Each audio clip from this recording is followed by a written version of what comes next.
Quant a la detecció d'anticossos, hem parlat al principi de per què els coronavirus es diuen coronavirus. La corona està definida per la proteïna de l'espícula, que té una forma trimèrica, té tres dominis, i és una diana per la resposta d'anticossos. La resposta d'anticossos, ara sabem que des del dia de la infecció, els anticossos IgM tenen el seu pic al voltant del dia 7, dia 10, o sigui, fixeu-vos que poden passar 7 dies en què no hi ha anticossos realment detectables. És per això que en aquesta fase, que es diu període finestra, només la PCR ens pot detectar que hi ha una infecció activa.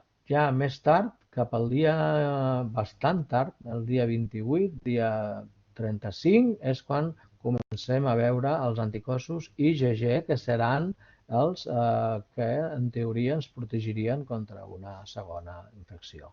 Com es fan les proves de les que es disposa ara? Són proves bastant senzilles que no tenen una sensibilitat òptima, que són proves de lateral flow o d'immunocromatografia, en la qual doncs, posem una petita quantitat o bé de sang total o preferiblement de plasma o suero del pacient i la mostra va avançant, no? I passa per unes bandes on hi ha disposats antígens del virus, proteïnes del virus, de l'espícula, i en cas que hi hagin anticossos s'hi enganxaran i es produeix una reacció colorimètrica. Això seria un positiu.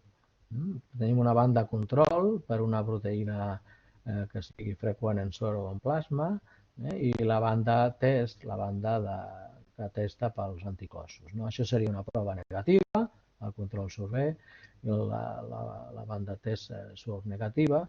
Si no es veu bé el control o només surt el test i no el control, és invàlid. No?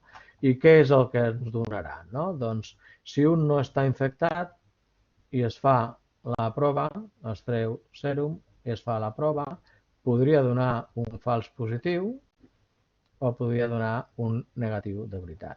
No?